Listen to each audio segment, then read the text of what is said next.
नमस्कार, मैं डॉक्टर राजेश मिश्रा।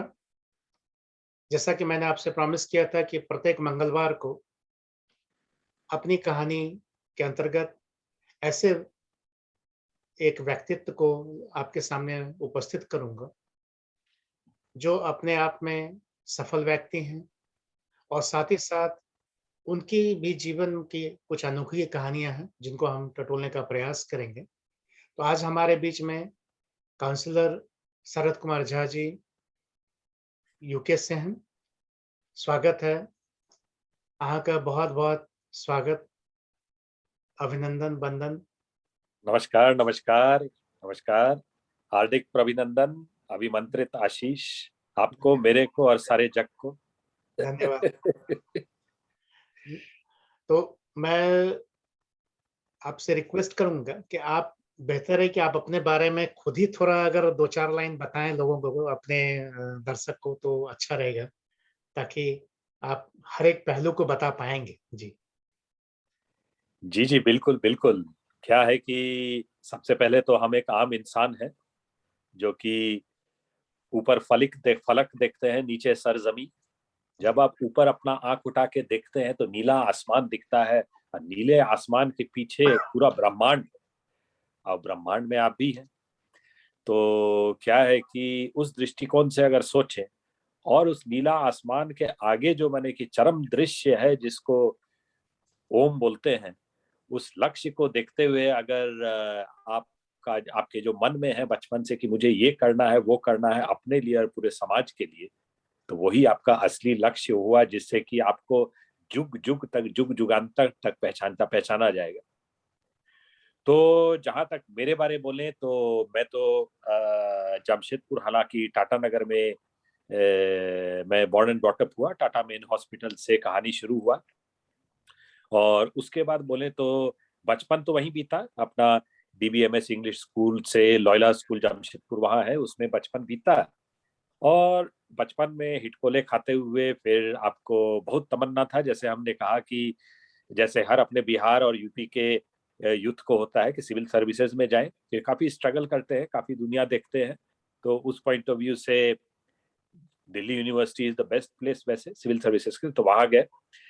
फिर वहाँ से गाइडेंस सच बोले तो ऐसा कुछ नहीं था, तो जो समझ में आया वो सब्जेक्ट ले लिए, उसमें आगे पढ़े। लेकिन क्या होता है थोड़ा इसलिए पहले जो होता था अपना गुरुकुल, चाहे वो किसी में भी हो, चाहे देखिए किसी भी रिलीजन, किसी में भी जो स्कूल होता है, गुरुकुल होता है, एजुकेशन बहुत ज़रूरी होता है, वो आपको सही गाइड करते हैं, तब आप सही दिशा में जाते हैं। तो वो एक्सपीरियंस जो था, जो मेरे पास था उस दृष्टिकोण से एक जगह एडमिशन लिए और उसके बाद फाइनली आगे का पढ़ाई करने के लिए सिविल सर्विसेज के लिए एक गलती हुआ कि वापस जमशेदपुर टाटा नगर आ गए, वहीं रह कर करना चाहिए था। उसके बाद एमबीए किए, काफी जगह काम किए और ये तो कहानी था। अब आगे जैसा मैंने किया आप पूछिएगा वैसे आगे हम बताते चलेंगे, कोई दिक्कत नहीं। तो आप अभी काउंसलर हैं बकिंघमशायर में, यूके में। जी, जी, जी। तो यहाँ तक की जर्नी कैसे हुई? बड़ा इंटरेस्टिंग लग रहा है कि आप सिविल सर्विसेज़ की तैयारी के लिए भी गए हैं और उसके बाद फिर वहाँ से फिर वापस जमशेदपुर गए और फिर जमशेदपुर से फिर आप यहाँ पहुँच गए। जी, जी, बिल्कुल। अभी यूके में 9:42 हो रहा है, तो जी। 2 से 3 मिनट लेंगे। तो क्या है कि आपको देखिए बचपन से काफ़ी हम लोग को संस्कार सिखाया गया कि भई ये नहीं बोलना, वैसे नहीं बोलना। थोड़ा मासूम बच्चे की तरह रहना, लेकिन दुनिया तो वैसा नहीं है ना। दुनिया तो में आँधी है, तूफ़ान है, अमृत का मंथन है। तो उतना समझ में नहीं आता था। हम लोग कॉस्मोपॉलिटन शहर से निकले तो काफ़ी कुछ समाज की जो बात होती है अंदरूनी, कैसे तूफ़ान, सुनामी से लड़ा जाए समाज के भीतर घुसकर। उसका उतना ज्ञान नहीं था।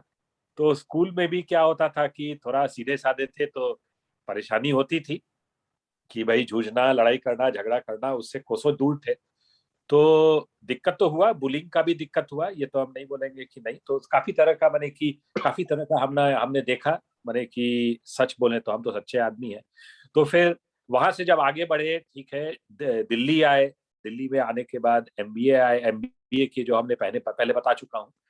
जब मैं यहाँ आया लंदन, काफ़ी जगह काम करने के बाद, तो लंदन में भाई वहाँ का ह्यूमन रिसोर्स मैनेजमेंट है, आगे कैसे यहाँ का वहाँ का ह्यूमन रिसोर्स मैनेजमेंट यहाँ तो रिकॉग्नाइज नहीं है। तो हमने काफी अलग अलग छोटा मोटा काम किया, चाहे वो दुकान में हो, चाहे आपको आपको चाहे छोटा मोटा वेब डिजाइनिंग का काम हो, अलग अलग काम करके फिर क्या हुआ कि धीरे धीरे अलग अलग लोगों समाज से जुड़ा, अलग अलग फ्री कॉन्फ्रेंस फ्री नेटवर्किंग में गया किसी भी सब्जेक्ट।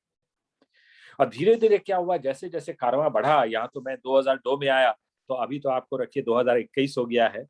तो क्या है कि धीरे धीरे आपको अलग अलग लैंग्वेज हमने सीखा, गुजराती से गुजराती में, पंजाबी से पंजाबी में, उर्दू भी, और शायरी भी लिखा करता था। और सबसे बड़ी बात की हेल्थ एंड फिटनेस एक्सरसाइज किया करता था।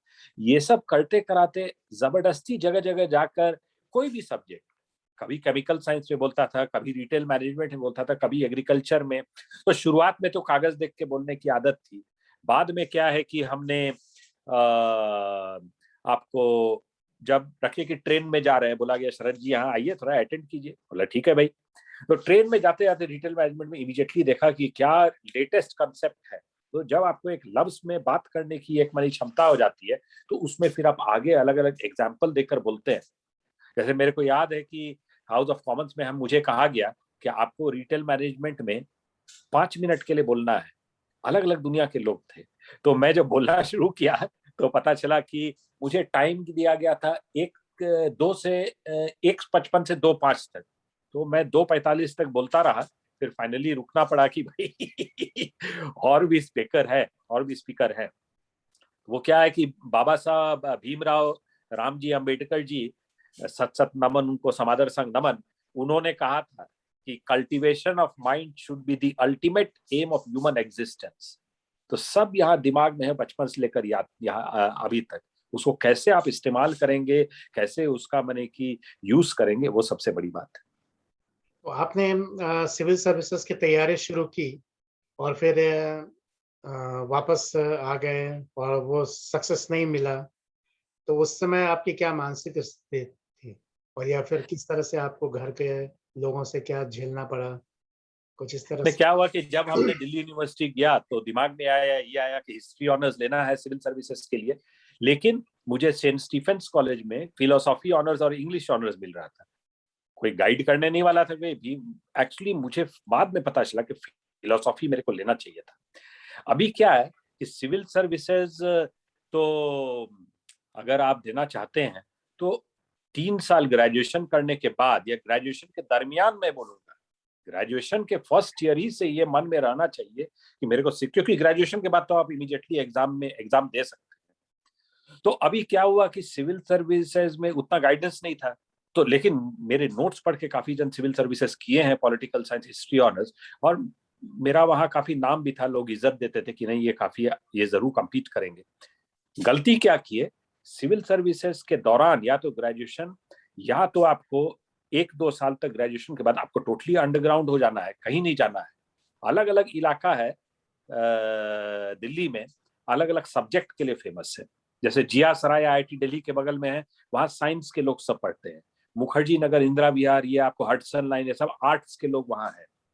तो मैं क्या किया कि आपको बताएंगे, सच बोल रहे हो, ठेला गाड़ी होता है उस समय आपको करीबन 600 रुपया 1200 रुपया किताब भर के जमशेदपुर आ गए। अभी क्या है कि सिविल सर्विसेज के लिए आपको दिल्ली में अंडरग्राउंड हो जाना है, कुछ अपने एकदम लाइक माइंडेड साथियों के साथ वहीं प्रिपेयर करना है। आपको लिख कर रखते हैं कि civil services, MPPSC, Himachal Pradesh public service commission, Uttar Pradesh और या झारखंड भी अभी है, आप पक्का निकालिएगा, लेकिन वहां रहना है। अभी वो आपको नहीं की। कोई, आप अभी सिविल सर्विसेज नहीं कर पाए और आप अभी यूके में 20 साल से हैं, तो उसका कोई ग्लानि या कोई इस तरह से किस स्थिति से देखते हैं इस समय अभी जो वर्तमान में है? झूठ तो नहीं बोलेंगे इसलिए, क्योंकि सच पूछे तो बहुत शौक था कि आईएएस बने, आईएफएस, स्पेशली आईपीएस बने। तो इसलिए मैं किसी अपने, काफी दोस्त हैं, कोई डीजीपी हैं अभी मेरे लेवल के लोग, कोई डीआईजी हैं, बहुत जिगरी दोस्त सब है। तो उनको जब देखते हैं यूनिफॉर्म में तो लगता है कि नहीं भाई, भगवत गीता के अनुसार या जीसस क्राइस्ट या जो भी परवरदिगार पैगंबर, सब तो सबके तो माने कि जहन में वही है। तो चलो यार तुम बन गए तो देखकर अच्छा लगता है यूनिफॉर्म में तो। लेकिन हाँ, ग्लानि तो जरूर होता है कि भाई काश हम भी थोड़ा उस समय मैच्योर्ड हो गया रहते, ठीक गाइडेंस मिलता तो जरूर compete कर जाते। तो ग्लानी तो है। तो एक तो फेल्यूर का आपने जो है मतलब स्वाद जो है ये जो यूपीएससी के समय देखा, तो ये कहानी जो अपनी कहानी है, ये अपनी कहानी उन लोगों के लिए है जो फेल होकर के, असफल होकर के वो निराशा का शिकार होते हैं, उनके लिए। और ऐसे लोग जिनके मन में कोई डर, कोई वहम हो, है ना? तो उनको मोटिवेट करे, इसलिए पर्पज़ से ये हम लोग वीकली शुरू कर रहे हैं।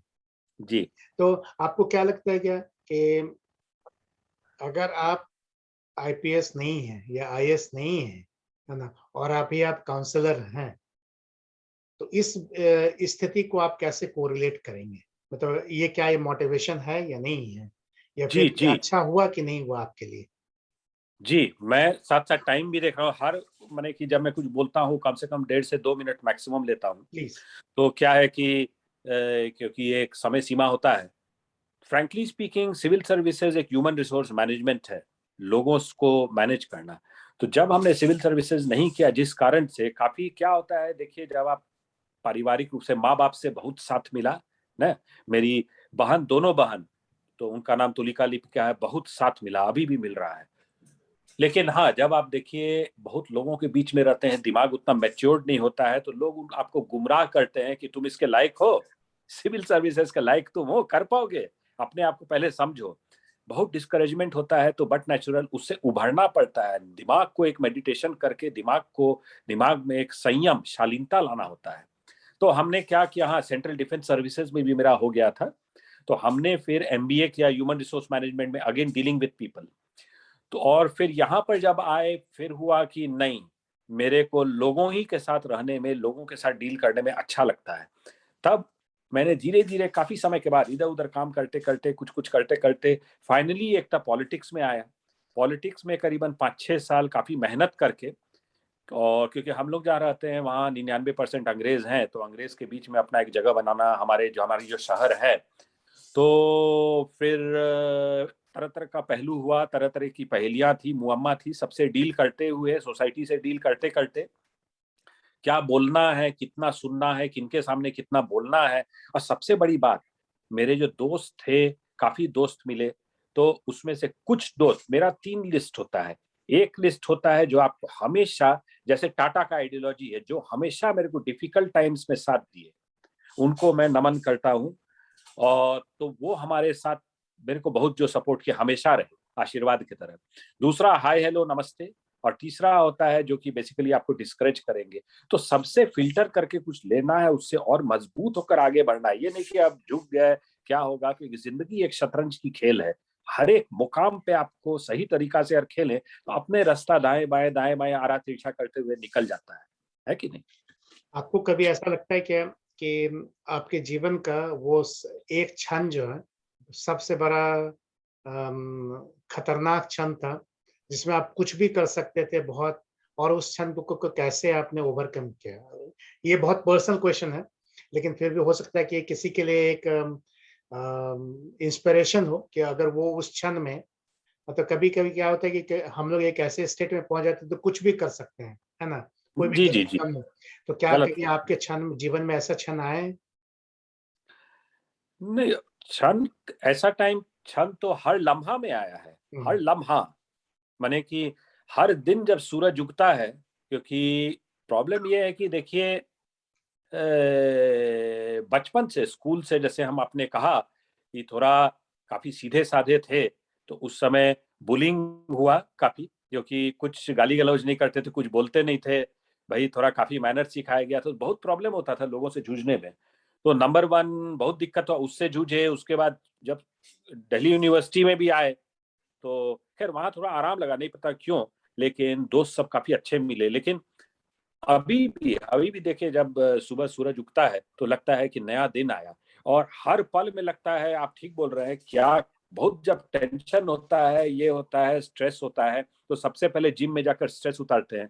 और कभी कभी चुपचाप बैठ जाते हैं और ऑलमाइटी ऊपर वाले को याद करते हैं। उनको जब याद करते हैं ना आंख बंद करके, तो अपने आप देखते हैं, सच बोल रहे हैं, झूठ नहीं बोलेंगे, अपने आप देखते हैं कोई ना कोई रास्ता निकलता है। और हर प्रॉब्लम ये है, देखिए अपना क्या है राजेश जी, कि हम जिस फील्ड से लोगों से डील करते हैं, कुछ लोग मायूस हो गए, कुछ कुछ लोग आपको जेलस हो गए, कुछ लोग आपको कुछ करने का कोशिश करेंगे, नीचा दिखाने का। पॉलिटिक्स बिजनेस में जैसे जैसे आप आगे बढ़ेंगे, बहुत दिक्कत होता है, बहुत सामना करता है, लेकिन चेहरा पर एक खुशी लेके, पॉजिटिव दिमाग लेके आगे बढ़ते हैं। और हर लम्हा ऐसा होता है, ऐसा नहीं है कि आपको कोई कुछ हुआ नहीं हुआ, बहुत बार ऐसा होता है। तो फिर आप औरों के लिए क्या कहना चाहेंगे कि अगर दूसरी स्थिति में हो, है ना? कोई नेगेटिव स्थिति में हो तो आप कैसे उनको सुझाव देंगे कि किस तरह से वो ओवरकम करें? देखिए, नंबर 1 है कि आप अगर पढ़ने की आदत है, तो आप क्या है कि थोड़ा क्या है, थोड़ा थोड़ा आपको जो ऑटोबायोग्राफी बायोग्राफीज होता है, आपको उसको पढ़ने की कोशिश कीजिए। जैसे विवेकानंद हुए, जो बड़े बड़े पर्सनालिटी हुए, उसको पढ़ने की कोशिश कीजिए। तो उससे क्या होता है, लगता है कि वो कितना जूझे और वो कितना आगे बढ़े। नंबर 1 पॉइंट ये तो एक हुआ। आम आदमी वाला बात बोलेंगे, अच्छा ठीक है ये तो हम कर लेंगे। इनको पढ़ने का आदत नहीं है, वो यूट्यूब में देख लें वीडियो में, तो उससे थोड़ा होता है। नंबर 3 बात, आपको मेडिटेशन मेडिटेशन बहुत मदद करता है। अगर आप मेडिटेशन करें, योगा का एक भाग मेडिटेशन भी है, और दिमाग को संतुलित रखें, आपको बता रहे हैं। और जो जिस पर भी आप विश्वास, अगर थे कि भगवान पर विश्वास करते हैं, ईश्वर पर, परवरदिगार पर, तो ठीक है। नहीं तो आप प्लैनेट्स को आप रिमेंबर कीजिए, यहाँ पर धीरे धीरे, उससे बहुत हेल्प करता है। और नंबर 4 बात क्या है कि आप, नीलोफर है ना, नीलोफर, जी, कमल जी। को उर्दू में नीलोफर बोलते हैं। आप ये सोच लीजिए कि सामने कैलाश पर्वत है, उसके सामने मानसरोवर नदी है, उस पर नील कमल है, और वो नील कमल पर एक छोटा सा ओस का बूंद है। ओस का बूंद डगमगा रहा है आपके दिमाग की तरह, है कि नहीं? फिसलना चाहता है, फिसल नहीं रहा है। वैसे करके आप देखिए अपना दिमाग को कैसे स्थिर रख सकते हैं, फिसलने नहीं दे। लेकिन जब आपका जो भी काम है, जो भी आपका लक्ष्य है, जैसे ही पूरा हो जाए, उसको फिसलने दीजिए और आगे के लक्ष्य की तरफ देखिए कैसे क्या करना है।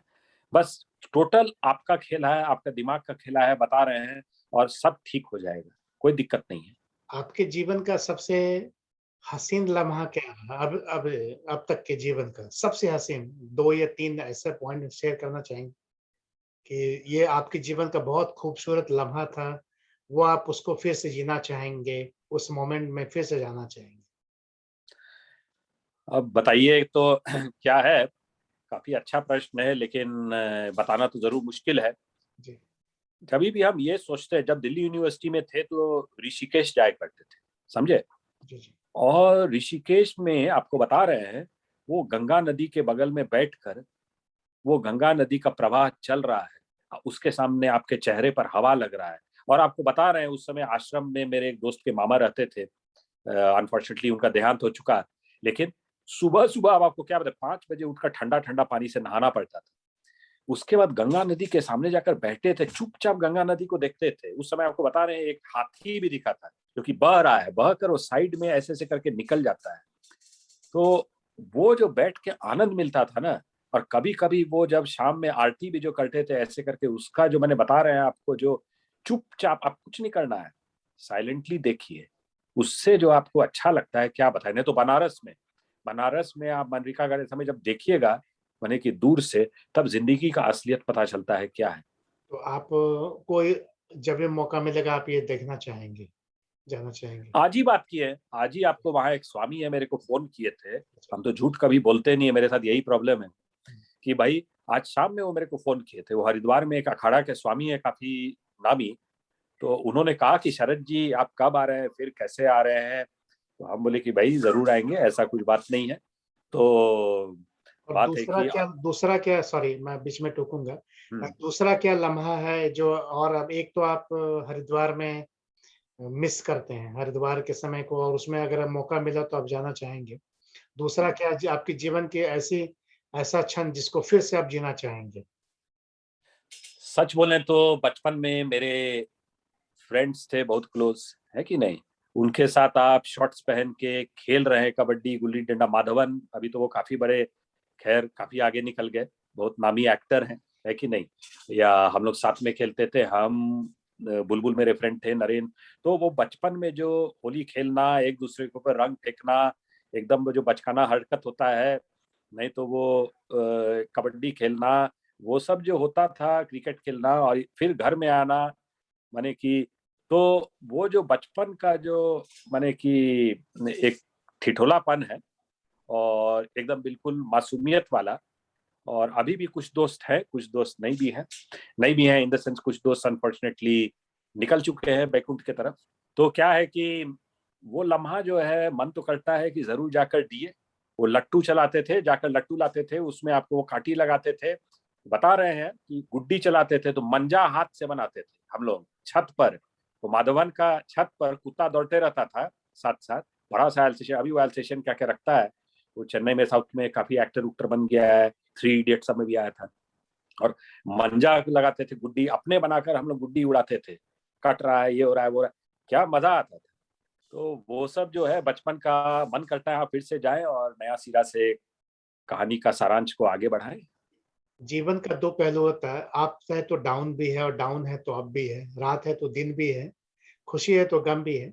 उसी तरह से ऐसा कोई मैं पहले से माफी चाहता हूँ कि बहुत पूछ रहा हूँ कि ऐसा कोई जीवन का पल जिसमें आप वो फिर से दोबारा वो फेस नहीं करना चाहेंगे, ऐसा एक या दो कोई घटना आप शेयर करना चाहेंगे कि आप वो चीज फिर से रिपीट नहीं करना चाहेंगे, या वो उचित जी, नहीं है? क्या है कि आ, हाँ, बात है कि इसमें थोड़ा सोचना विचारना पड़ता है, क्योंकि लम्हे तो काफी आते हैं जिंदगी में, और बचपन वाला बात सब तो आपको बता दिए, काफी मुश्किल से उभरे, दुनिया के असलियत को समझे।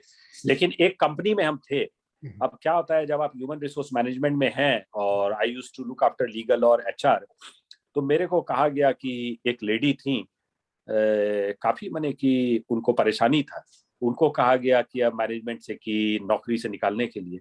अब वो जैसे उनकी एक ही मेंबर थी फैमिली की, वो, और मैंने कमान जिनको एम्प्लॉयड थी कमाने का, उनके फादर भी नहीं कमाते, मदर एकदम बेड पर रहती थी बेचारी। और मैनेजमेंट का स्ट्रिक्ट रूल था एचआर को कि भाई इनको आपको निकालना है। मैं मैनेजमेंट को ऐसा ऐसा बातें कैसे निकालेंगे, बहुत गरीब है, अभी परेशानी हो जाएगा उसको। लेकिन बहुत प्रेशर में आकर मेरे को उसको, हालांकि मैंने उसको कहा भी कि I will try to help you, लेकिन बहुत प्रेशर यूनियन की थी। अपना आप जानते हैं डॉक एरिया कैसा होता है कलकत्ता में, तो उनको बहुत बड़ा कंपनी था, तो वहां पर उनको जॉब से हटाना पड़ा।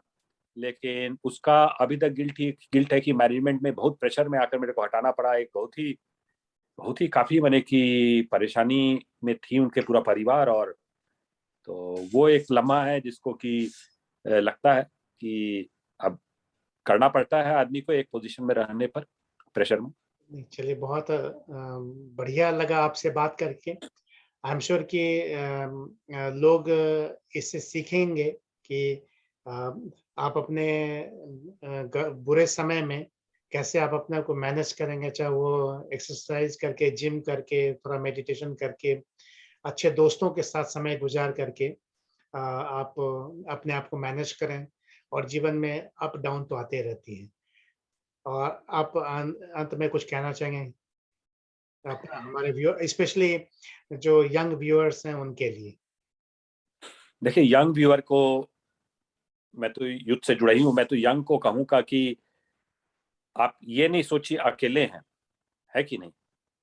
आप अकेले हैं, आप सोचना नहीं है कि अकेले हैं, ये सोचिए कि हम अकेले हैं। वो गाना जो है ना, वो बंगाल का गाना है, अकेला चलो रे। वो अकेला चलो रे जो गाना है, किसी कारण से बना है। आप सोचिए कि जब हम अपने जन्मे थे तब तो अकेले थे। ये बार बार ये एग्जाम्पल हम इसलिए देते हैं कि जब आपको ये हो जाएगा कि हम अकेले आए थे और अकेले जाना है, और कम से कम 200-500 साल तक मेरे को आदमी याद करे, पूरा मेरे की समाज याद करे, ऐसा कुछ करके जाए, है कि नहीं? जी, और कोई प्रॉब्लम नहीं है फिर। इसलिए क्या है कि इस बात को सोचते हुए, जिस एरिया में आपको इंटरेस्ट है, आजकल सब एरिया में आपको सक्सेस मिल सकता है, उस एरिया में काम करना शुरू कीजिए। और हम लोग जैसे लोग हैं, आपको गाइड करने वाला है जिस एरिया में, और फिर आगे बढ़िए, कोई दिक्कत नहीं है। लेकिन गाइडेंस जरूर लीजिए, हड़बड़ा के कोई काम नहीं कीजिए।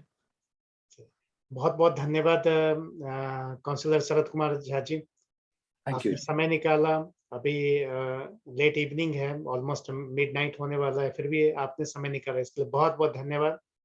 और आशा है कि आप इस कन्वर्सेशन को एन्जॉय किए होंगे।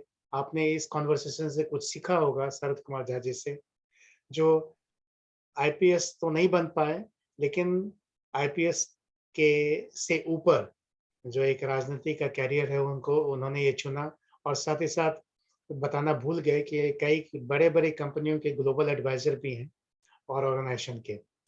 सो आशा है कि आप लोग भी अगर एक फ़ील्ड में असफल हों तो उससे घबराना नहीं है, दूसरा फ़ील्ड आपके लिए इंतज़ार कर रहा है। आप हमेशा सकारात्मक रूप से लें और आगे बढ़ें। फिर से आप हमारे चैनल को सब्सक्राइब कीजिए, लाइक कीजिए, शेयर कीजिए, और अगर आपका जो भी कमेंट्स आप लिखें, सो दैट कि काउंसलर झा जी जो है, उसका रिप्लाई भी देंगे आपको। बहुत-बहुत धन्यवाद, नमस्कार, शुभ रात्रि। धन्यवाद, धन्यवाद आपका।